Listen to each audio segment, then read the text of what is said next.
Conduite par Mwami Munongo, président de l'ANATC, la délégation des autorités traditionnelles réunie au sein de l'Alliance nationale des autorités traditionnelles du Congo est venue non seulement présenter des civilités au ministre délégué, au vice-premier ministre, ministre de l'Intérieur, Sécurité et Affaires coutumières en charge des affaires coutumières, Erol Michel Mvunzi, mais aussi présenter quelques difficultés auxquelles elle est butée et qui affaiblissent leur pouvoir. Le pouvoir coutumier a été aussi infecté, entre guillemets, par les politiciens et qui se sont fait passer pour des chefs coutumiers afin d'avoir pour tremplin notre alliance.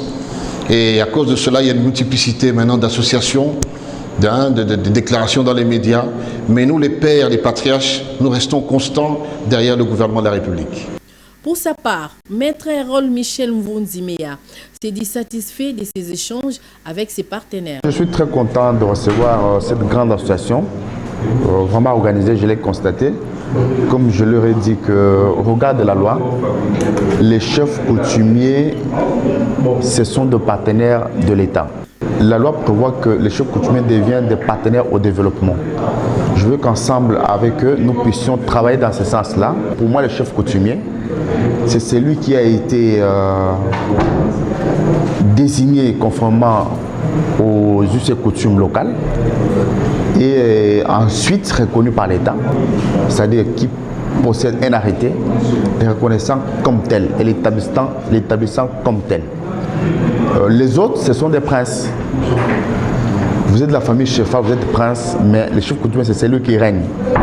Et j'ai insisté sur cet aspect-là parce que, pour éviter un désordre au sein du ministère, pour que je n'ai comme interlocuteur que les vrais chefs coutumiers. Parce qu'avec eux, je vais devoir travailler, initier des projets de développement pour que désormais que les entités coutumières deviennent viables. En même temps, ils m'ont posé plusieurs problèmes, dont pour eux, la suppression de tribunaux coutumiers, ça pose un problème parce que les conflits coutumiers, la plupart ne sont réglés que selon la coutume. Il se fait qu'en lieu et place, nous avons des tribunaux de paix. D'ailleurs, ils m'ont dit que la plupart des juges, des magistrats affectés n'y vont pas parce que pour eux, ce n'est pas des entités viables. Alors qu'au niveau de tribunaux coutumiers, ils sont toujours permanents, ils sont toujours fréquents. Et ils m'ont aussi exprimé une autre inquiétude. C'est en rapport avec la création de nouvelles villes et de nouvelles cités. Pour eux, et ça a été fait dans un objectif purement politicien. Ces entités-là dénuent de tout sens